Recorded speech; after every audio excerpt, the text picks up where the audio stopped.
So a lot of my work from the 2000 on has been influenced by my collaborators' study of Mayan and pre-Columbian Mesoamerican artwork. So, and much of that artwork comes from vase paintings or paintings that were done in codices or codex books.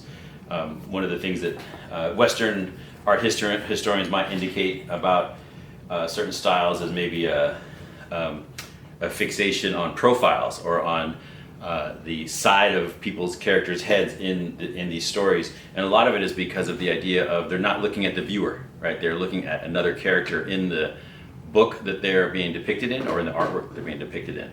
So many of the artworks that I've done, copied, created, have been influenced by the Mayan vase paintings, pre-Columbian picture books that depict deities, gods and goddesses, characters, humans, looking at each other and facing each other and telling a story through a cyclical format.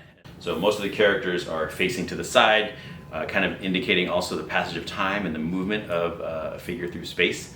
So the profile is actually a really powerful tool in storytelling. It also tells a story that isn't necessarily about you, the viewer. It's a story that's happening in another time, another place, and continuing even after the viewer is gone.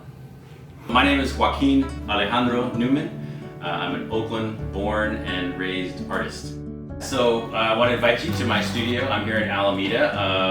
And the artwork you see here is a lot of the work I do for my production of indigenous-inspired and local knowledge-influenced paintings, murals, inspiration for murals, prints, and artwork that helps to spread indigenous knowledge and indigenous faith and truth to those who view it. Artwork for me has been very much therapy, a way of finding peace in my own emotions and mood.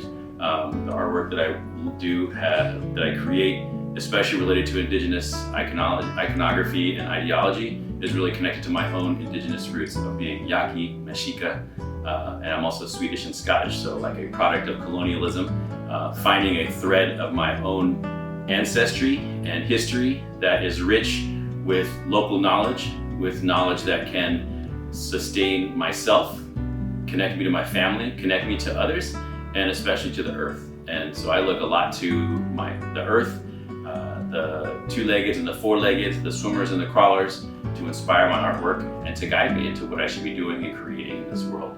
So I think for all the young people here, in terms of indigenous knowledge, is that we are an indigenous land. We are currently on Ohlone land, unceded land that was not given up, but was taken away. And so through acknowledging that on a regular basis, it changes our perspective in what we're entitled to and how we treat others and how we treat the land. And for that to be a piece that comes through artwork in a very subtle fashion is what I've been trying to portray over a long time, is just for us to look again. The actual definition of the word respect, to look again.